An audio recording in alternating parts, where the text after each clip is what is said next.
गुरु प्यारे साध संगत जी, वाहिगुरु जी का खालसा, वाहिगुरु जी की फतेह। साध संगत जी दा फिर हाजिर होया अपने यूट्यूब चैनल गुर साखियां शब्द विचार से आप जी के नाल श्री सहज पाठ की सांझ पाने वास्ते। साध संगत जी सहज पाठ आप लगभग 1 साल तो वध समा हो गया अपने चैनल से आरंभ किया सी। सतगुरां की कृपा सदका आप कल तक 877 अंक तक पाठ करने की सेवा कर चुके हैं। सतगुर कृपा करन हुण आप इस तो अगे भाव 878 अंक तो पाठ करन दी सेवा कर सकीए।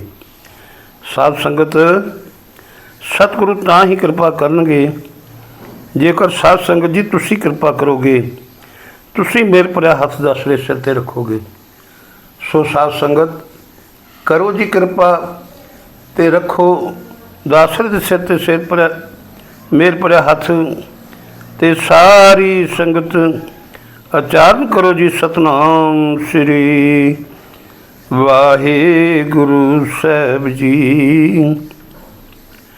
करो जी कृपा ते सारी संगत कह दियो जी धन धन श्री गुरु ग्रंथ साहिब जी। करो जी कृपा ते सारी संगत कह दियो जी धन धन अमर अनोखे शहीद बाबा दीप सिंह जी। करो जी कृपा ते कह दियो धन धन अमर शहीद बाबा नौद सिंह जी। साध संगत जी पाठ आरंभ करने तो पहलों आप जी दे नाल दो वचन साझे करने हैं। एक तो साध संगत जी अज दीपावली दिवाली है तो दूजा अज बंदी छोड़ दिवस है। सो साध संगत समूह साध संगत नूं बंदी छोड़ दिवस दियां लख लख बधाइयां होण जी। साध संगत बंदी छोड़ दिवस बारे आप थोड़ा जिहा कल भी दस्सिया सी, अज भी आप जी दे नाल ये सांझ पाउण लगे हैं कि बंदी छोड़ दिवस क्यों मनाया जाता है। साध संगत जहांगीर ते सच्चे पातशाह श्री गुरु हरगोबिंद साहिब जी का काफ़ी मेल जोल सी ते एक सतगुरु सच्चे पातशाह श्री गुरु हरगोबिंद साहब घोड़सवार हथियार बंदा नूं नाल रखते सन ते चंदू ने जहांगीर नूं चुकना शुरू कर दिता कि इस गुरु हरगोबिंद ने अपने आप को सच्चा पातशाह कहना शुरू कर दिता ते इन्हें फौज भी तैयार की हुई है। ये हुण तख्त भी लगाउंदा है, इसलिए किते ना किते शाही तख्त नूं दिल्ली नूं शाही तख्त कहा, शाही तख्त नूं किते ना किते खतरा महसूस हो रहा है। जहांगीर बादशाह की सतगुरां दे नाल काफ़ी मेल जोल सी ते चंदू नहीं चाहता भी ये मेल जोल जिहड़ा होर वधे, इसलिए चंदू हमेशा बादशाह नूं चुकदा रहिंदा कि किसी ना किसी तरह धन धन श्री गुरु हरगोबिंद साहब जी नूं वो नुकसान पहुँचा सके, भाव के बंदी बनवा सके, जेल में छुटवा सके।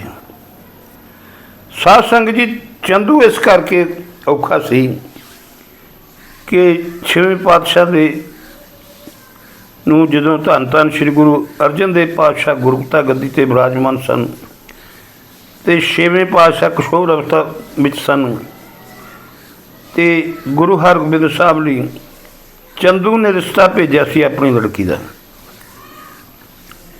जो कि शायद गुरु अर्जन देव पातशाह स्वीकार कर लेंदे ਜਾਂ ਸ਼ਾਇਦ ਕਰ ਹੀ ਲਿਆ ਸੀ। ਪਰ ਸਾਧ ਸੰਗਤਾਂ ਨੇ ਇਸ ਗੱਲ ਦਾ ਇਤਰਾਜ਼ ਕੀਤਾ, ਕਿਉਂਕਿ ਇਸ ਨੇ ਜਦੋਂ ਚੰਦੂ ਨੇ ਜਦੋਂ ਇਹ ਰਿਸ਼ਤਾ ਪੰਡਤ ਲੈ ਕੇ ਆਇਆ ਨਾ, ਤੇ ਜਦੋਂ ਜਾ ਕੇ ਚੰਦੂ ਨੂੰ ਦੱਸਿਆ ਕਿ ਮੈਂ ਰਿਸ਼ਤਾ ਕਰ ਆਇਆ, ਬਹੁਤ ਸੁੰਦਰ ਨੌਜਵਾਨ, ਬੜਾ ਉਹਨਾਂ ਦਾ ਤੇਜ ਪ੍ਰਤਾਪ ਹੈ, ਬੜਾ ਉਹਨਾਂ ਦਾ ਰਾਜਸੀ ਦਬਾਅ ਪ੍ਰਤਾਪ ਹੈ। ਤੇ ਚੰਦੂ ਨੇ ਪੁੱਛਿਆ ਵੀ ਤੂੰ ਕਿੱਥੇ ਇਹੋ ਜਿਹੇ ਘਰ ਕਰ ਆਇਆ ਰਿਸ਼ਤਾ? ਤੇ ਉਸ ਨੇ ਕਿਹਾ ਕਿ ਮੈਂ ਅਰਜਨ ਦੇਵ ਪਾਤਸ਼ਾਹ ਦੇ ਬੇਟੇ ਹਰਗੋਬਿੰਦ ਨੂੰ ਆਪ ਜੀ ਦੀ ਲੜਕੀ ਦਾ ਰਿਸ਼ਤਾ ਕਰ ਆਇਆ। ਤੇ ਸਾਧ ਸੰਗਤ ਉਸ ਨੇ ਕਿਹਾ ਸੀ ਤੂੰ ਕਿੱਥੇ ਚੁਬਾਰੇ ਦੀ ਇੱਟ ਮੋਰੀ ਨੂੰ ਲਾ ਆਇਆ। ਸਾਧ ਸੰਗਤ ਜੀ, ਦਿੱਲੀ ਦੀ ਸੰਗਤ ਨੂੰ ਜਦੋਂ ਇਹ ਪਤਾ ਲੱਗਾ ਤੇ ਉਹਨਾਂ ਇੱਕ ਪੱਤਰਕਾਰ ਭੇਜੀ, ਜਾਂ ਸੰਗਤ ਇੱਥੇ ਆ ਕੇ ਉਹਨਾਂ ਆਪਣਾ ਇਤਰਾਜ਼ ਜ਼ਾਹਰ ਕੀਤਾ ਕਿ ਇਹ ਚੰਦੂ ਨੇ ਆਪਣੇ ਸਾਡੇ ਦਰਬਾਰ ਨੂੰ, ਸਾਡੇ ਗੁਰੂ ਸਾਹਿਬ ਨੂੰ ਮੋਰੀ ਆਖਿਆ ਹੈ ਤੇ ਆਪਣੇ ਆਪ ਨੂੰ ਚੁਬਾਰਾ ਆਖਿਆ ਹੈ। ਇਹ ਲਫ਼ਜ਼ ਬੋਲੇ ਹਨ ਕਿ ਚੁਬਾਰੇ ਦੀ ਇੱਟ ਮੋਰੀ ਨੂੰ ਲਾਇਆ। ਇਹਨਾਂ ਕਾਰਨਾਂ ਕਰਕੇ ਸ੍ਰੀ ਗੁਰੂ ਅਰਜਨ ਦੇਵ ਪਾਤਸ਼ਾਹ ਨੇ ਚੰਦੂ ਦਾ ਰਿਸ਼ਤਾ ਲੈਣ ਤੋਂ ਨਾ ਕਰ ਦਿੱਤੀ। ਉਸ ਕਰਕੇ ਚੰਦੂ ਦੀ ਗੁਰੂ ਦਰਬਾਰ ਦੇ ਨਾਲ ਖੜਕਣ ਲੱਗ ਪਈ, ਤੇ ਇਸੇ ਕਰਕੇ ਹੀ ਉਸਨੇ ਗੁਰੂ ਅਰਜਨ ਦੇਵ ਪਾਤਸ਼ਾਹ ਨੂੰ ਸ਼ਹੀਦ ਕਰਾਇਆ। ਤੇ ਹੁਣ ਉਦਾਹਰਨ ਲਾਉਣਾ ਚਾਹੁੰਦਾ ਸੀ ਵੀ ਜਿਸ ਤਰ੍ਹਾਂ ਗੁਰੂ ਅਰਜਨ ਦੇਵ ਪਾਤਸ਼ਾਹ ਨੂੰ ਸ਼ਹੀਦ ਕਰਾਇਆ, ਉਸੇ ਤਰ੍ਹਾਂ ਸ੍ਰੀ ਗੁਰੂ ਹਰਗੋਬਿੰਦ ਸਾਹਿਬ ਨੂੰ ਵੀ ਮੈਂ ਸ਼ਹੀਦ ਕਰਵਾ ਦੇਵਾਂ ਕਿਸੇ ਤਰ੍ਹਾਂ। ਪਰ ਬਾਦਸ਼ਾਹ ਜਹਾਂਗੀਰ ਧੰਨ ਗੁਰੂ ਹਰਗੋਬਿੰਦ ਸਾਹਿਬ ਜੀ ਨਾਲ ਨੇੜਤਾ ਰੱਖਦਾ ਸੀ, ਡਰਦਾ ਵੀ ਸੀ, ਰਾਜਸੀ ਪ੍ਰਤਾਪ ਤੋਂ ਨੇੜਤਾ ਵੀ ਰੱਖਦਾ ਸੀ। ਕਿਉਂਕਿ ਇੱਕ ਵਾਰ ਜਦੋਂ ਸ਼ਿਕਾਰ 'ਤੇ ਜਾ ਰਹੇ ਸਨ ਨਾ ਜਹਾਂਗੀਰ ਤੇ ਧੰਨ ਗੁਰੂ ਹਰਗੋਬਿੰਦ ਸਾਹਿਬ, ਤੇ ਅਚਾਨਕ ਸ਼ੇਰ ਨੇ ਹਮਲਾ ਕਰ ਦਿੱਤਾ ਜਹਾਂਗੀਰ 'ਤੇ, ਤੇ ਜਹਾਂਗੀਰ ਦੇ ਸਾਰੇ ਸੁਪਰ ਸਲਾਰ ਜਿਹੜੇ ਸਨ ਨਾ, ਸਾਰੇ ਉਹਦੇ ਜਿਹੜੇ ਨਾਲ ਸਨ ਉਹਦੇ ਅੰਗ ਰੱਖੇ, ਉਹ ਸਾਰੇ ਦੌੜ ਗਏ। ਤੇ ਗੁਰੂ ਹਰਗੋਬਿੰਦ ਸਾਹਿਬ ਜੀ ਨੇ ਇੱਕੇ ਵਾਰ ਦੇ ਵਿੱਚ ਉਤਰ ਕੇ ਨਾ, ਇੱਕੇ ਵਾਰ 'ਚ ਹੀ ਉਹ ਸ਼ੇਰ ਨੂੰ ਝਟਕਾ ਕਰ ਦਿੱਤਾ ਸੀ। ਉਸ ਹਸਾਨ ਨੂੰ ਜਹਾਂਗੀਰ ਮੰਨਦਾ ਸੀ ਵੀ ਕਿਸੇ ਨਾ ਕਿਸੇ ਤਰ੍ਹਾਂ ਉਹ ਚਾਹੁੰਦਾ ਸੀ ਕਿ ਮੇਰੇ 'ਤੇ ਛੇਵੇਂ ਪਾਤਸ਼ਾਹ ਗੁਰੂ ਹਰਗੋਬਿੰਦ ਸਾਹਿਬ ਦਾ ਅਹਿਸਾਨ ਵੀ ਹੈ, ਕਿਉਂਕਿ ਉਹਨਾਂ ਨੇ ਉਸ ਦੀ ਜਿੰਦ ਬਚਾਈ ਸੀ। ਇਸ ਕਰਕੇ ਉਹ ਕਿਸੇ ਵੀ ਤਰੀਕੇ ਨਾਲ ਕਿਸੇ ਦੀ ਗੱਲ ਨਹੀਂ ਸੀ ਸੁਣਦਾ, ਚੰਦੂ ਦੀ ਗੱਲ 'ਤੇ ਬਹੁਤਾ ਅਸਰ ਨਹੀਂ ਸੀ ਕਰਦਾ। ਪਰ ਚੰਦੂ ਆਪਣੀਆਂ ਚਾਲਾਂ ਚੱਲਦਾ ਗਿਆ। ਉਸ ਨੇ ਆਪਣੇ ਚਹੇਤੇ ਜੋਤਸ਼ੀ ਭੇਜੇ ਕਿ ਜਾ ਕੇ ਪੰਡਤ ਭੇਜੇ ਕਿ ਤੁਸੀਂ ਜਾ ਕੇ ਬਾਦਸ਼ਾਹ ਨੂੰ ਆਖੋ ਕਿ ਤੇਰੇ 'ਤੇ ਇੱਕ ਐਡੀ ਸੜ ਸਦੀ ਆਉਣ ਵਾਲੀ ਹੈ ਕਿ ਜੇਕਰ ਤੂੰ ਉਸ ਦਾ ਉਪਾਅ ਨਾ ਕੀਤਾ ਤਾਂ ਰਾਜ ਦਰਬਾਰ ਨੂੰ ਵੀ ਖਤਰਾ ਹੈ, ਤੁਹਾਡੀ ਜਾਨ ਨੂੰ ਵੀ ਖਤਰਾ ਹੋ ਸਕਦਾ ਹੈ। ਇਹ ਪੰਡਤ ਜਿਹੜੇ ਸਿੱਖੇ ਸਿਖਾਏ ਚੰਦੂ ਦੇ ਰਾਜੇ ਕੋਲ ਗਏ, ਜਹਾਂਗੀਰ ਕੋਲ, ਤੇ ਉਹਨਾਂ ਨੇ ਜਾ ਕੇ ਦੱਸਿਆ ਕਿ ਬਾਦਸ਼ਾਹ ਸਲਾਮਤ, ਤੁਹਾਡੇ 'ਤੇ ਇੱਕ ਐਡੀ ਵੱਡੀ ਸੜ ਸਤੀ ਆਉਣ ਵਾਲੀ ਹੈ ਜਿਸ ਦੇ ਕਾਰਨ ਤੁਹਾਡੀ ਜਾਨ ਵੀ ਜਾ ਸਕਦੀ, ਤੁਹਾਡਾ ਰਾਜ ਵੀ ਜਾ ਸਕਦਾ। ਤੇ ਬਾਦਸ਼ਾਹ ਜਹਾਂਗੀਰ ਘਬਰਾ ਗਿਆ ਤੇ ਉਸ ਦਾ ਹੱਲ ਪੁੱਛਿਆ ਕਿ ਇਸ ਦਾ ਕੀ ਹੱਲ ਹੈ, ਤੁਸੀਂ ਕੋਈ ਇਸ ਦਾ ਉਪਾਅ ਕਰੋ, ਇਸ ਦਾ ਉਪਾਅ ਕੀ ਹੈ? ਉਹ ਕਹਿਣ ਲੱਗੇ ਜੀ ਸਾਡੇ ਕੋਲ ਇਹਦਾ ਕੋਈ ਉਪਾਅ ਨਹੀਂ ਹੈ, ਇਹ ਕੋਈ ਪਹੁੰਚਿਆ ਹੋਇਆ ਫਕੀਰ ਤੁਹਾਡੀ ਖਾਤਰ ਗਵਾਲੀਅਰ ਦੇ ਕਿਲ੍ਹੇ ਵਿੱਚ ਬੈਠ ਕੇ 41 ਦਿਨ ਤਪ ਕਰੇ ਤਾਂ ਇਹ ਸੜ ਸਤੀ ਟਲ ਸਕਦੀ ਹੈ। ਤਾਂ ਉਹਨੇ ਕਿਹਾ ਕਿ ਪਹੁੰਚਿਆ ਹੈ ਫਕੀਰ ਲੱਭੋ, ਕੋਈ ਪਹੁੰਚੇ ਹੋਏ ਫਕੀਰ ਨੂੰ ਬੇਨਤੀ ਕਰੀਏ। ਤੇ ਚੰਦੂ ਬੜਾ ਜਿਹੜਾ ਦਾ ਵੇਖ ਰਿਹਾ ਸੀ, ਉਸ ਨੇ ਕਿਹਾ ਜੀ ਗੁਰੂ ਹਰਗੋਬਿੰਦ ਸਾਹਿਬ ਤੋਂ ਵੱਡਾ ਪਹੁੰਚਿਆ ਫਕੀਰ ਇਸ ਧਰਤੀ 'ਤੇ ਹੋਰ ਕੋਈ ਹੋ ਹੀ ਨਹੀਂ ਸਕਦਾ, ਕਿਉਂ ਨਾ ਉਹਨਾਂ ਨੂੰ ਬੇਨਤੀ ਕੀਤੀ ਜਾਵੇ ਕਿ ਉਹ ਤੁਹਾਡੇ ਖਾਤਰ ਗਵਾਲੀਅਰ ਦੇ ਕਿਲ੍ਹੇ ਵਿੱਚ ਬੈਠ ਕੇ ਤਪ ਕਰਨ। ਸਾਧ ਸੰਗਤ, ਬਾਦਸ਼ਾਹ ਜਹਾਂਗੀਰ ਨੇ ਜੋ ਕੰਨਾਂ ਦਾ ਕੱਚਾ ਸੀ, ਉਹ ਜੋਤਸ਼ੀਆਂ ਦੀ ਗੱਲ ਮੰਨ ਕੇ, ਫਿਰ ਚੰਦੂ ਦੀ ਗੱਲ ਮੰਨ ਕੇ ਧੰਨ ਧੰਨ ਗੁਰੂ ਹਰਗੋਬਿੰਦ ਸਾਹਿਬ ਜੀ ਨੂੰ ਬੜੀ ਨਿਮਰਤਾ ਸਹਿਤ ਬੇਨਤੀ ਕੀਤੀ कि साढ़े ते एक सड़ सती आ रही है, जिसका पा तुहाडे पास है, तो तुसीं किरपा करके ग्वालियर के किले में बैठ के साढ़े लिए 41 दिन तप करो, असीं तुहानूं 41 दिनों बाद उत्थों बुला लवांगे। गुरु हरगोबिंद साहब इस गल नूं चंगी तरह जानते सन, क्योंकि उत्थे जिहड़े ग्वालियर के किले में बंद जिहड़े 52 राजे सी, उन्हां दी हालत बड़ी माड़ी सी, क्योंकि ग्वालियर का किला ऐसा सी जिहदे विच राजिਆਂ नूं रखिया जांदा सी। जिहड़े राजे बादशाह के हुक्म नूं नहीं सन मनते, टैक्स नहीं सन दिंदे, जां किसी कारण हार जाते सन, तो उन्होंने ग्वालियर के किले में कैद कर दिता जाता सी। उन्हां दे भोजन में एक स्लो पॉइजन पा के दिता जाता सी, जिहदे नाल ऐसा ऐसा वो मौत वाल तुरे जाते सन। उन्हां दे जिहड़े पोशाक उन्होंने भेजी जाती सी पाउण वास्ते, उहदे बटनां नूं भी पॉइजन लगा हुंदा सी, जिस दे नाल उन्हां दे मरण का खतरा होर वधदा जांदा सी। ते 52 राजे दिनों दिन उत्थे जिहड़े कमज़ोर हुंदे जा रहे हैं, वो पुकारा करते सन कि कोई इस दुनिया ते जे कोई है तो सानू इस नरक दे विचों कढे। हे भगवान, जे कोई है तो उसनूं भेज, सानू इस नरक विचों कढे। ये पुकारां श्री गुरु हरगोबिंद साहब जी के चरणों में पहुँचदियां सन। इसलिए श्री गुरु हरगोबिंद साहब उस किले में जाना चाहते सन। ये बिध जिहड़ी आ, ये श्री गुरु हरगोबिंद साहब जी ने अपनी मेहर दे नाल बनाई सी, क्योंकि वो चाहते सन। उधर चंदू चाहता सी गुरु साहब नुकसान कराउणा, तो फिर सतगुरां ने अपनी इस किरपा दे नाल ये जिहड़ी बिध बनाई, तो 41 दिन वास्ते गुरु हरगोबिंद साहब नूं किले दे विच भेज दिता गया। उत्थे चंदू की मर्जी सी कि जिहदे मैं उत्थे इन्हां नूं खाना दूँगा, जिहड़ा उन्हां बादशाह नूं खाना दिता जांदा वो खाना इन्हां नूं मिलेगा। ये भी हौली हौली मर जाणगे, बादशाह दे नाल ही इन्हां दी मौत हो जाएगी। तो वो शाही पोशाक भी जिहड़ी भेजी जाती, वो शाही पोशाक भी दूँगा मैं, हत्थां नाल जवाहर लग लग के इन्हां दे असर होवेगा। पर जदों सतगुरु उथे ग्वालियर के किले में गए तो उन्होंने उत्थों का खाना जिहड़ा वा वो खाण तो ना कर दी। उन्होंने अपना खाना जिहड़ा वो तैयार करके खाण की पेशकश रख दी, जिहड़ी कोई बादशाह नूं मरनी पई।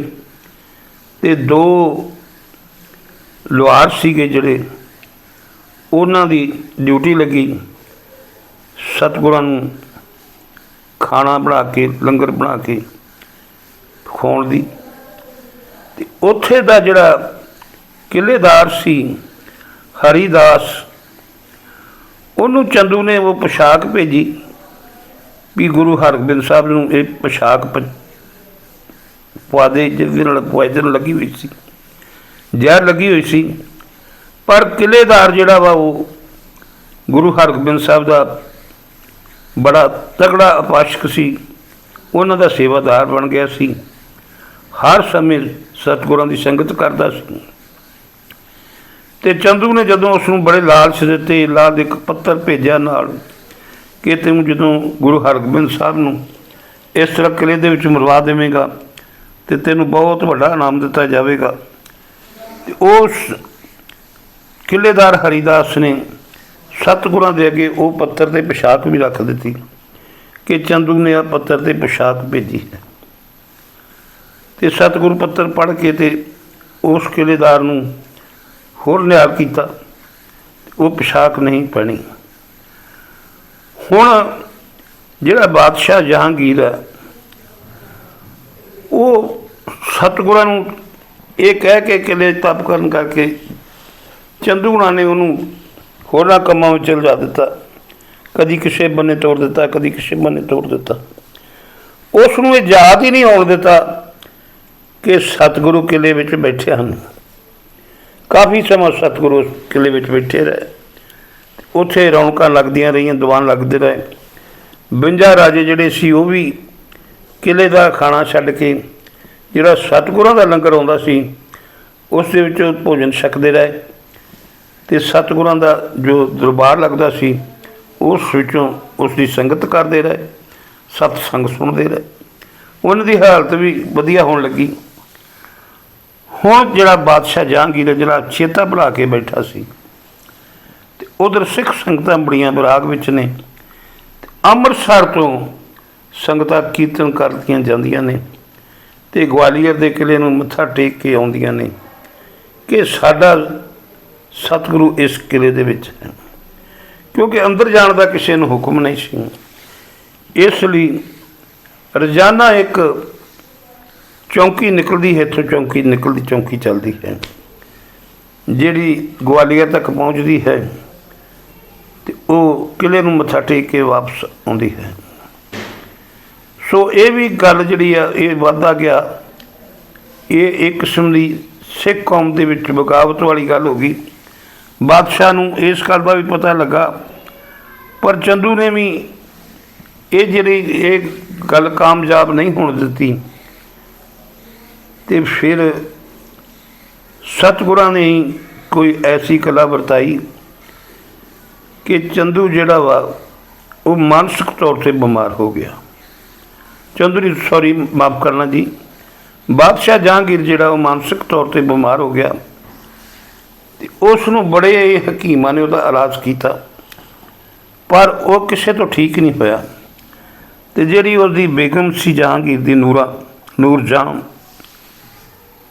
ਅਤੇ ਉਹ ਜਿਹੜੀ ਉਹ ਲੈ ਕੇ ਜਿਹਦੀ ਯਾਦ ਵਿੱਚ ਤਾਜ ਮਹਿਲ ਬਣਿਆ ਹੋਇਆ, ਉਹ ਇੱਕ ਹਕੀਮ ਲੈ ਕੇ ਆਈ ਜਿਹਦਾ ਨਾਮ ਜਲਾਲੁਦੀਨ, ਇੱਕ ਫਕੀਰ ਹਕੀਮ ਅਤੇ ਫਕੀਰ ਜਿਹਦਾ ਨਾਮ ਜਲਾਲੁਦੀਨ ਇਤਿਹਾਸ ਵਿੱਚ ਆਇਆ।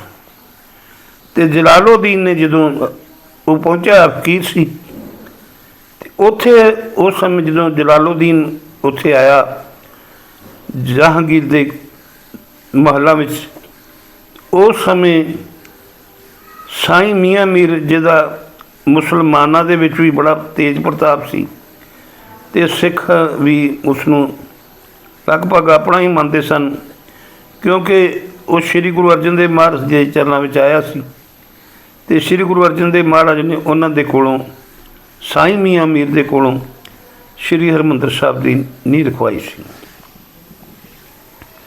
ਸਾਈਂ ਮੀਆਂ ਮੀਰ ਵੀ ਉੱਥੇ ਬੈਠਾ ਹੋਇਆ ਸੀ, ਅਤੇ ਜਲਾਲੁਦੀਨ ਪੀਰ ਜਿਹੜਾ ਜਦੋਂ ਆਇਆ ਅਤੇ ਉਸਨੇ ਬਾਦਸ਼ਾਹ ਨੂੰ ਚੇਤਾਵਨੀ ਦਿੱਤੀ ਕਿ ਤੂੰ ਇੱਕ ਬੜੇ ਵੱਡੇ ਪੁਰਖ ਨੂੰ, ਮਹਾਂਪੁਰਖ ਨੂੰ ਤੂੰ ਕੈਦ ਵਿੱਚ ਰੱਖਿਆ ਹੋਇਆ ਹੈ, ਅਤੇ ਜਿਸ ਦੀ ਵਜ੍ਹਾ ਕਰਕੇ ਤੂੰ ਬਿਮਾਰ ਹੈ, ਤੂੰ ਠੀਕ ਨਹੀਂ ਹੋ ਸਕਦਾ ਉਹਨਾਂ ਚਿਰ ਜਿੰਨਾ ਚਿਰ ਤੱਕ ਤੂੰ ਉਹਨਾਂ ਨੂੰ ਰਿਹਾ ਨਹੀਂ ਕਰ ਦਿੰਦਾ। ਉਸੇ ਵੇਲੇ ਬਾਦਸ਼ਾਹ ਜਹਾਂਗੀਰ ਨੇ ਸਤਿਗੁਰਾਂ ਦੀ ਰਿਹਾਈ ਦੇ ਹੁਕਮ ਭੇਜ ਦਿੱਤੇ। ਇੱਕ ਚੌਬਦਾਰ ਜਿਹੜਾ ਹੁਕਮ ਲੈ ਕੇ ਜਦੋਂ ਪਹੁੰਚਾ, ਅਤੇ ਉਹ ਜਦੋਂ 52 ਰਾਜਿਆਂ ਨੂੰ ਪਤਾ ਲੱਗਾ, ਅਤੇ 52 ਰਾਜਿਆਂ ਨੇ ਸਤਿਗੁਰਾਂ ਦੇ ਅੱਗੇ ਬੇਨਤੀ ਕੀਤੀ ਕਿ ਮਹਾਰਾਜ ਤੁਹਾਡੇ ਆਉਣ ਨਾਲ ਤਾਂ ਸਾਡੀ ਜੂਨ ਸੁਧਰੀ ਹੈ, ਅਤੇ ਹੁਣ ਜੇ ਤੁਸੀਂ ਚਲੇ ਗਏ ਅਤੇ ਫਿਰ ਅਸੀਂ ਉਸੇ ਨਰਕ ਵਿੱਚ ਹੀ ਪੈ ਜਾਣਾ, ਸਾਡਾ ਬੁਰਾ ਹਾਲ ਹੋ ਜਾਣਾ। ਸਤਿਗੁਰੂ ਜੀ ਜਾਂ ਤਾਂ ਤੁਸੀਂ ਜਾਓ ਨਾ, ਵੇਖੋ ਇੱਥੇ ਕਿੰਨੀਆਂ ਰੌਣਕਾਂ ਲੱਗਦੀਆਂ, ਦਰਬਾਰ ਲੱਗਦਾ ਹੈ, ਅਤੇ ਜਾਂ ਫਿਰ ਸਾਨੂੰ ਵੀ ਨਾਲ ਲੈ ਕੇ ਜਾਓ। ਅਤੇ ਸਤਿਗੁਰਾਂ ਨੇ ਬਾਹਰ ਨਿਕਲਣ ਤੋਂ ਨਾ ਕਰ ਦਿੱਤੀ, ਅਤੇ ਉਹ ਨਾਲ ਹੀ ਸੰਦੇਸ਼ਾ ਭੇਜ ਦਿੱਤਾ ਕਿ ਜਿੰਨਾ ਚਿਰ ਇਹ 52 ਦੇ 52 ਰਾਜੇ ਮੇਰੇ ਨਾਲ ਰਿਹਾ ਨਹੀਂ ਕੀਤੇ ਜਾਂਦੇ, ਉਹਨਾਂ ਚਿਰ ਮੈਂ ਕਿਲੇ ਤੋਂ ਬਾਹਰ ਨਹੀਂ ਜਾਵਾਂਗਾ। ਹੁਣ ਜਹਾਂਗੀਰ ਨੇ ਫਿਰ ਇੱਕ ਚਾਲ ਖੇਡੀ ਉੱਥੇ, ਇਹ ਭਾਵੇਂ ਚੰਦੂ ਦੀ ਚਾਲ ਹੋਵੇ ਅਤੇ ਭਾਵੇਂ ਜਹਾਂਗੀਰ ਦੀ ਚਾਲ ਹੋਵੇ, ਇੱਕ ਚਾਲ ਖੇਡੀ ਗਈ ਮੁਗਲ ਦਰਬਾਰ ਵੱਲੋਂ ਕਿ ਇਹ ਹੁਕਮ ਭੇਜਿਆ ਗਿਆ ਕਿ ਤੁਹਾਡਾ ਜਿਹੜਾ ਹੈ पोशाक धड़ी जी पाई हुई गुरु हरगोबिंद साहब जी ने, ਉਹਦਾ पल्ला फड़ के जिन्ने बाहर आ सकते उन्होंने तुसीं बाहर खड़ सकते हो। तुसीं किले तो बाहर निकलण वाले ਜਿਹੜੇ ਤੁਹਾਡਾ पल्ला फड़ के बाहर आ जाण ਉਹਨਾਂ ਨੂੰ रिहा कर दिता जाएगा। तो बंदी छोड़दा था धन गुरु हरगोबिंद साहब जी ने फिर उस किलेदार हरिदास नूं आख्या कि 52 कलियां वाला चोड़ा सुआ के भेज। तो हरिदास लिए कोई बहुत औखा काम नहीं सी, उन्हें 52 कलियां वाला चोड़ा तैयार करके भेजा, तैयार करवा के दिता। तो सतगुरु उन्होंने पा के जो बाहर निकले तो 52 के 52 राजे एक कली में फड़ के बाहर आए। तो जो राजे बाहर आए तो बड़े ही पुरातन समय तो बंदी सन। तो उन्हें जो बाहर निकले तो जकारे लाने शहर खुद शुरू कर दिते कि सतगुरु दाता बंदी छोड़ है। उतों फिर सतगुरु हरगोबिंद साहब का नाम दे नाल बंदी छोड़ भी लग गया। साध संगत जी फिर अज दे दिन कुछ इतिहासकार कहते हैं कि राजे हरिदास के घर पहुँचे सन, कुछ कहते हैं कि दरबार साहब पहुँचे सन अमृतसर। पर आप इस गल विच नहीं पैना कित्थे पहुँचे सन ते क्यों, क्योंकि कुछ इतिहासकारों का मानना है कि पहलों सतगुरु जो रिहा होके आए 52 राजियां समेत पहाड़ी राजे हरिदास के घर पहुँचे सन। उत्थे उन्हें हरिदास ने घ्यो के दीवे बाल के सतगुरु के आउण ते 52 राजियां के आउण की खुशी का प्रगटावा किया। ये दिन तो उस दिन मनाया जाता है। ये अज का दिन उदों नवंबर के महीने में या अक्तूबर के महीने में उत्थे पहुँचे सन। तो उतों फिर चल के कुछ समा रह के सतगुरु श्री गोंदवाल साहब आए कुछ इतिहासकारों मुताबिक। तो 2 महीने इत्थे रहे तो फरवरी के महीने में वो अमृतसर आए तो इत्थे भी दीपमाला की गई, घ्यो के दीवे जगाए गए। हुण आपां इस कंट्रोवर्सी च नहीं पैंदे कि कदों कित्थे गए कदों कित्थे गए। ये दोवें इतिहासक तत्थ सच्चे हैं, पर आपां सतगुरु दे जो एक दिहाड़ा बनया होया है, भावें उत्थे दीवे जगाए गए तो भावें उत्थे जगाए गए, बंदी छोड़ दिवस ते मनाया ही जाता है ना। सो इसलिए साध संगत जी आप सब नूं इस बंदी छोड़ दिवस की बधाई होवे। ते साध संगत जी आओ एक शब्द पढ़ के उसकी व्याख्या करके फिर दास ने आप जी के कोलों खिमा मंग लैनी है, क्योंकि बहुत ज़्यादा समा जिहड़ा है इस इतिहास सुनाउण ते लग गया है। राम कली महला पहला। राम कली राग दे विच धन गुरु नानक देव जी महाराज बाणी उचारण करते हैं।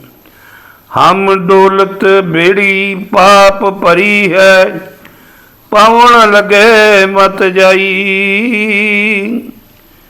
हे गुरु जी मेरी जिंदगी की बेड़ी पापा नाल भरी हुई है, माया का झक्खड़ झुल रहा है। मैनू डर लग रहा है कि किते मेरी बेड़ी डुब ना जाए। सन्मुख सिद्ध पेटण को आए, निहचो दे वड्याई। सन्मुख आए, हे गुरु तेरे सामने आए हाँ, तेरे दर ते आए हाँ परमात्मा नूं मिलण वास्ते। ते सिफत सलाह दी दात दे, चंगा हाँ मंदा हाँ परमात्मा नूं मिलण वास्ते, प्रभु के चरणों में जुड़न वास्ते मैं झाका ला के तेरे दर ते आ गया। हे गुरु मैनू जरूर प्रभु की सिफत सलाह दी दात दे। गुर तार तारन हारिया, संसार समुद्र दियां वकारियां दी लहरां विचों तारन वाले हे गुरु जी मैनू इन्हां लहरां विचों पार लगा दे। देह भगत पूर्ण अविनाशी, हऊँ तुझको बलिहारिया। रहाओ, राह वाली पंक्ति है, तो जिथे रहाओ आउंदा है ना, ये तो मतलब होंदा कि ठहराओ, ठहराव, ठहर जाओ। भाव के इसे ठहराव तां है कि इस पंक्ति विच सारे शब्दां अंतरीव भाव है, इस नूं अपने हिरदे विच वसा लो। सतगुरु कहते हैं कि सर्व व्यापक परमात्मा की भगती दी दात मैनू दे, मैं तेथों सदके जाता हाँ। राव थोड़ा जो विश्राम दईए। सिद्ध साधिक जोगी अर जंगम, एक सिद्ध जिनी त्याया। वही हैं असल सिद्ध साधक जोगी ते जंगम, जिहड़े एक परमात्मा नूं अपने चित्त विच वसाउंदे हन। पर सत पैर सिजत ते स्वामी, अखर जन को आया। सतगुरु कहते हैं जिन्हां ने गुरु का उपदेश, जिन्हां गुरु का उपदेश मिल जाता है, वो मालक प्रभु के चरण छू के जिंदगी की बाजी विच काम हो जाते हैं, कामयाब हो जाते हैं। जप तप संजम कर्म न जाना, नाम जपी प्रभ तेरा। हे प्रभु, जन्म जन्मांतरां दे कीते कर्मां दा लेखा निबेड़न वास्ते मैं किसे जप तप संजम आदि धार्मिक कर्म नूं काफी नहीं समझदा, मैं तेरा नाम ही सिमरदा हूँ। गुर परमेश्वर नानक भेटियो, साचा शब्द नबेरा। गुरु नानक साहब कहन लगे कि जिस नूं गुरु मिल पैंदा है उस नूं परमात्मा मिल पैंदा है, क्योंकि गुरु के सच्चे शब्द के राही उसके जन्म जन्मांतरां दे कीते कर्मां दा लेखा निबड़ जाता है। राम कली महला पहला। राम कली राग दे विच धन गुरु नानक देव महाराज बाणी चान करते हैं। सुरती सुरत रलाइया एत। पहला तो इस मनुख जन्म विच ये परमात्मा के चरणों में सुरत जोड़नी चाहिए। तन कर तुल्हा लंघै जेत। ये जिहड़ा शरीर है ना, शरीर नूं विकारां दे भार तो बचा के हौला फुल कर ले। अजै शरीर नूं तुला बना, जे शरीर की सहायता नाल तू संसार समुद्र दियां विकारां दियां लहरां तो पार लंघ सकेगा। हुण साध संगत जी, ये जिहड़ा तन कर तुल्हा लंघै जेत, हौला फुल करके अजै शरीर नूं तुला बना। ये उन्होंने विचार करिए तो अजिहा शरीर किहड़ा है। इत्थे गुरु साहब कहन समझाउण दा यतन करते हैं कि अजिहा गुरु धारण कर जिहड़ा तैनूं इस संसार समुद्र तो बचा सके। अंतर पाए तिसे तू रख, तेरे अपने अंदर ब्रह्म अग्नि रब्बी जोत है, उसनूं संभाल के रख। ऐनस दीवा बले अथक। इस तरह तेरे अंदर दिन रात लगातार ज्ञान का दीवा बलता रहेगा। ऐसा दीवा नीर तराए। हे भाई, तू पानी उत्ते इहो जिहा दीवा तार। जित दीवे सब सोझी पाए। रहाओ, जिस दीवे दे राही, जिस दीवे दे चानण नाल तैनूं जीवन सबर दियां सारियां गुंजलां दी समझ पै जाए।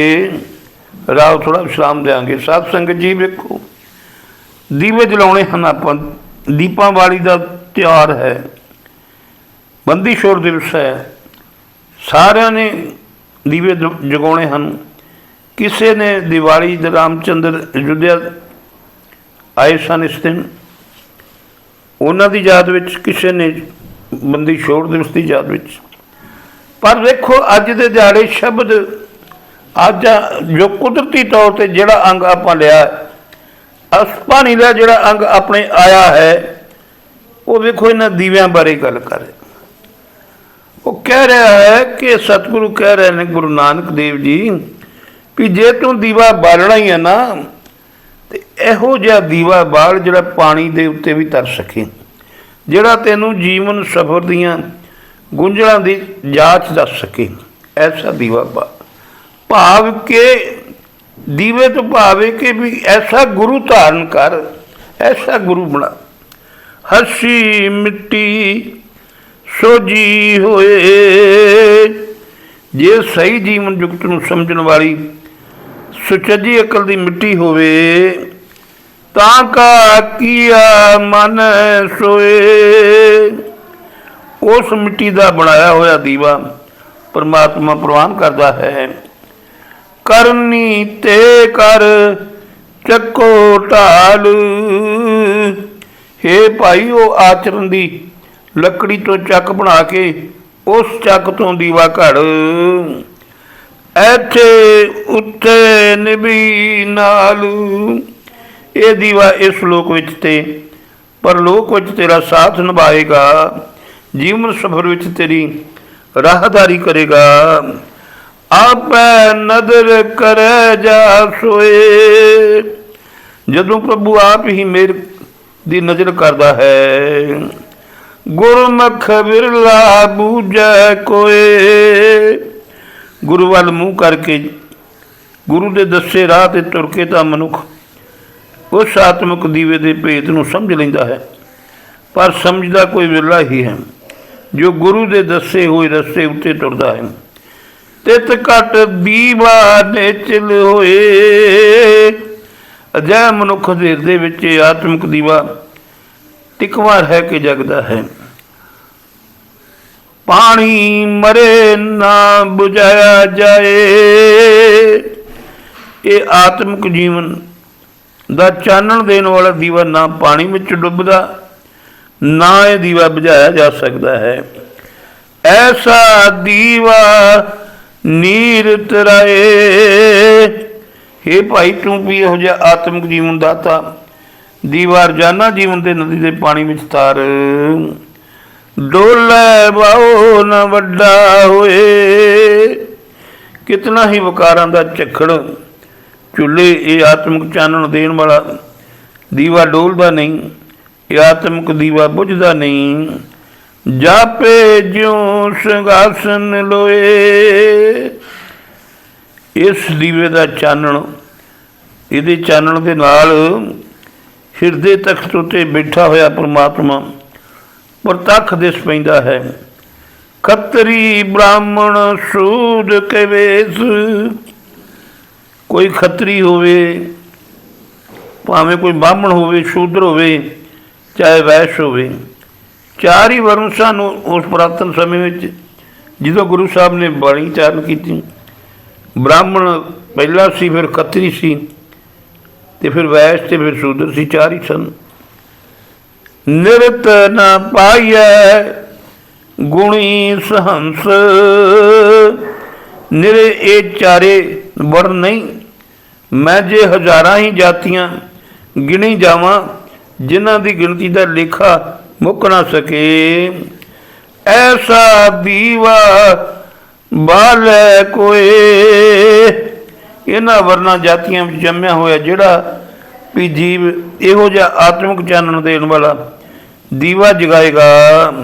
ਨਾਨਕ ਸੋ ਪਰੰਗਤ ਪਰੰਗਤ ਹੋਏ, ਪਰੰਗਤ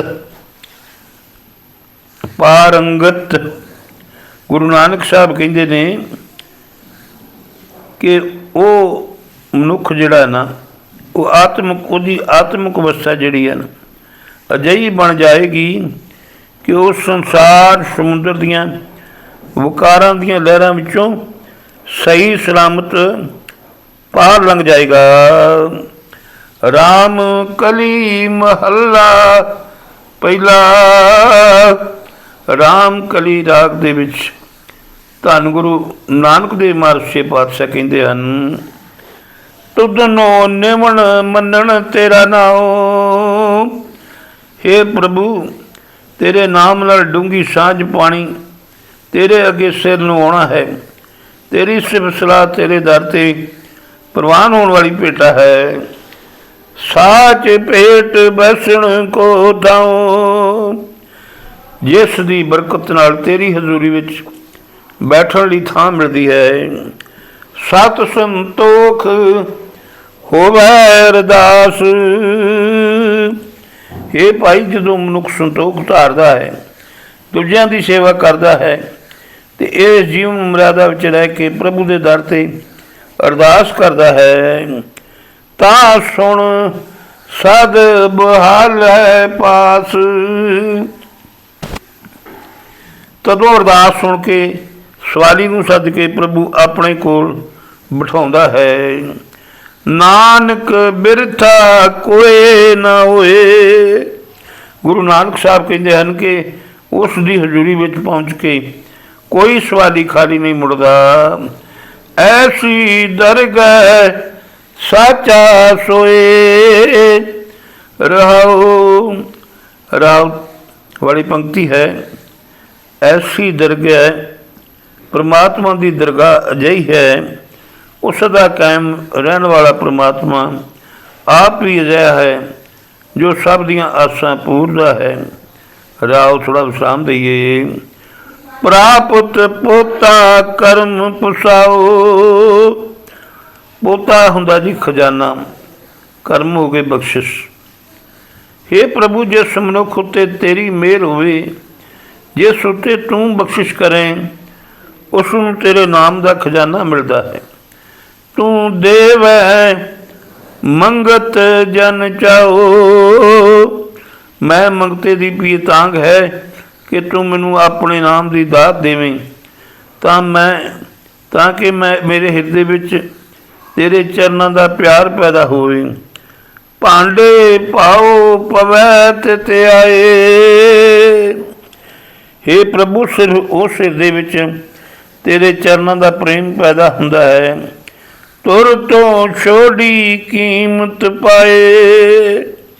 ਜਿਸ ਵਿੱਚ ਤੂੰ ਆਪ ਹੀ ਆਪਣੇ ਦਰ ਤੋਂ ਇਸ ਪ੍ਰੇਮ ਦੀ ਕਦਰ ਪਾ ਦਿੱਤੀ ਹੈ। ਜਿਨ ਕਿਛ ਕੀਆ ਸੋ ਕਿਛ ਕਰੈ। ਜਿਸ ਪਰਮਾਤਮਾ ਨੇ ਇਹ ਜਗਤ ਰਚਨਾ ਬਣਾਈ ਹੈ, ਜੀਵਾਂ ਦੇ ਹਿਰਦੇ ਵਿੱਚ ਪ੍ਰੇਮ ਦੀ ਖੇਡ ਵੀ ਉਹ ਆਪ ਹੀ ਖੇਡਦਾ ਹੈ। ਆਪਣੀ ਕੀਮਤ ਆਪੈ ਧਰੈ।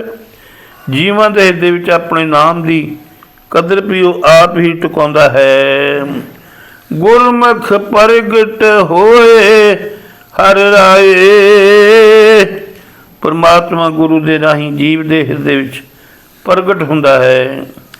ਨਾ ਕੋ ਆਵੈ ਨਾ ਕੋ ਜਾਏ। ਜਿਸ ਦੇ ਅੰਦਰ ਪ੍ਰਗਟ ਹੁੰਦਾ ਹੈ, ਉਸ ਨੂੰ ਉਹ ਸਮਝ ਆ ਜਾਂਦੀ ਹੈ ਕਿ ਪਰਮਾਤਮਾ ਆਪ ਹੀ ਜੀਵ ਰੂਪ ਹੋ ਕੇ ਜਗਤ ਵਿੱਚ ਆਉਂਦਾ ਹੈ ਤੇ ਫਿਰ ਚਲਾ ਜਾਂਦਾ ਹੈ। ਉਸ ਤੋਂ ਬਿਨਾਂ ਨਾ ਕੋਈ ਆਉਂਦਾ ਹੈ ਤੇ ਨਾ ਕੋਈ ਜਾਂਦਾ ਹੈ। ਲੋਕ ਉਤਕਾਰ ਕਹਿ ਮੰਗਤ ਜਨ ਮੰਗਤ ਮਾਣ ਨਾ ਪਾਇਆ। ਜਦ ਕੋਈ ਮੰਗਤਾ ਕਿਸੇ ਪਾਸੋਂ ਕੁਝ ਮੰਗਦਾ ਹੈ ਤੇ ਆਮ ਤੌਰ 'ਤੇ ਮੰਗਤੇ ਨੂੰ ਜਗਤ ਫੁਟਕਾਰ ਹੀ ਪਾਉਂਦਾ ਹੈ। ਮੰਗਦਿਆਂ ਹੋਇਆਂ ਇੱਜ਼ਤ ਨਹੀਂ ਮਿਲਿਆ ਕਰਦੀ। ਸੌ ਕੀਆ ਗੱਲਾਂ ਦਰ ਕੀਆਂ ਬਾਤਾਂ, ਤਾਂ ਕੌਣ ਕਹਾਇਆ। ਸਹਿ ਕੀਆ ਗੱਲਾਂ ਦਰ ਕੀਆਂ ਬਾਤਾਂ, ਤੈਂ ਤਾਂ ਕਹਿਣ ਕਹਾਇਆ। ਸਹਿ ਕੀਆ ਦਾ ਮਤਲਬ ਹੈ ਖਸਮ ਪ੍ਰਭੂ ਦੀਆਂ। ਤੇ ਇੱਥੇ ਸਤਿਗੁਰੂ ਕਹਿ ਰਹੇ ਹਨ ਕਿ ਪਰ ਹੇ ਖਸਮ ਪ੍ਰਭੂ, ਤੂੰ ਆਪਣੇ ਆਧਾਰ ਚਿੱਤ ਹੋਣ ਦੀਆਂ ਗੱਲਾਂ ਤੇ ਆਪਣੇ ਦਰ ਦੀ ਮਰਿਆਦਾ ਦੀਆਂ ਗੱਲਾਂ, ਕਿ ਤੇਰੇ ਦਰ ਤੋਂ ਕਦੇ ਕੋਈ ਖਾਲੀ ਨਹੀਂ ਜਾਂਦਾ, ਤੂੰ ਆਪ ਹੀ ਮੇਰੇ ਮੂੰਹ 'ਚ ਖਾਈਆਂ ਹਨ। ਤੇਰੇ ਦਰ ਦੇ ਸਵਾਲੀ ਨੂੰ ਇੱਜ਼ਤ भी मिलती है तो मूँह मंगी चीज़ भी मिलती है। राम कली महला पहला। राम कली राग दे विच धन गुरु नानक देव जी महाराज कह रहे हैं, सागर मैं बूंद बूंद मैं सागर, कवण बुझे बिद जाने। जिवें समुद्र विच बूंदा हन, जिवें बूंदा विच समुद्र व्यापक है, तिवें सारे जी जंत परमात्मा जीवते हैं ते सारे जीवां विच परमात्मा व्यापक है। कोई विरला मनुख इस भेद नूं बुझदा है ते विਉਂਤ नूं समझदा है। उत भज चलत आप कर चीनै, आपै तत पछाणै। उत्पज ये चार खाणियां ने। उत्पज आदਿਕ चार खाणियां दी राही उत्पत्ति करके उसका तमाशा रच के प्रभु आप ही वेख रहा है तो आप ही इस असलीयत नूं समझदा है। ऐसा ज्ञान विचार है कोई, आत्मिक जीवन की समझ कोई ही करता है। तिस ते मुक्त परम गत होई रहो। ओ सर्ब सिरजनहार ते प्रभु की सिफत सलाह की बरकत दे नाल मनुख नूं विकारां तो खलासी प्राप्त होंदी है। सब तो उच्ची आत्मिक अवस्था हासिल होंदी है। रहाओ थोड़ा विश्राम दईए। दिन मैं रहन रहन मैं दिनियर, ओसन सीत बिद सोई। दिन के चानण विच रात का हनेरा लीन हो जाता है, सूरज का चानण मुक जाता है। यही हालत है गर्मी की ते ठंड की। कदी गर्मी है कदी ठंड है, किते गर्मी है किते ठंड। ये सारी खेड उस परमात्मा की कुदरत की है। ताकि गत मित अवर न जाने, गुर बिन समझ न होई। वो परमात्मा किहो जिहा है ते किड्डा वड्डा है। परमात्मा तो बिना कोई होर नहीं जानता। गुरु तो बिना ये समझ नहीं आती कि अकाल पुरख बेअंत है ते अकथ है। पुरख मैं नार, नार मैं पुरखा, बूझै ब्रह्म ज्ञानी।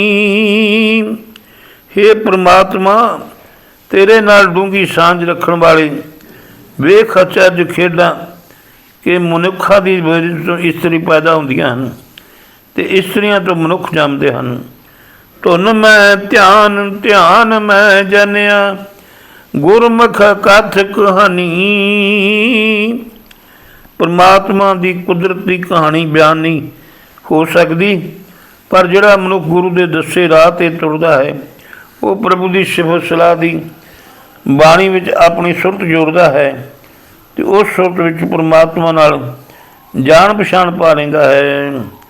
मन मैं जोत जोत मैं मनुआ, पंच मिलै गुर ताई। उन्हां दे मन विच अकाल पुरख की जोत प्रगट हो जाती है। परमात्मा की याद विच उन्हां दा मन सदा लीन रहिंदा है। उन्हां दे पंजे ज्ञान इंद्रिय एक इष्ट वाले हो के भटकणों हट जाते हैं। नानक तिन कै सद बलिहारी, जिन एक शब्द लिवलाई। गुरु नानक साहब कहते हैं कि हे मनुख ये गल आख कि मैं उन्हां गुरमुखां तो कुर्बान हाँ जिन्हां ने परमात्मा की सिफत सलाह की बाणी में सुरत जोड़ी है। सो गुरु प्यारी साध संगत जी, दास ने माना बेअंत भुलां कर जाता है, बेअंत गलतियां कर जाता है। आप साध संगत बख्शन जोग हो। कथा वार्ता करदियां, बाणी का पाठ करदियां होयां दासरे कोलों अनेकां भुलां होईयां।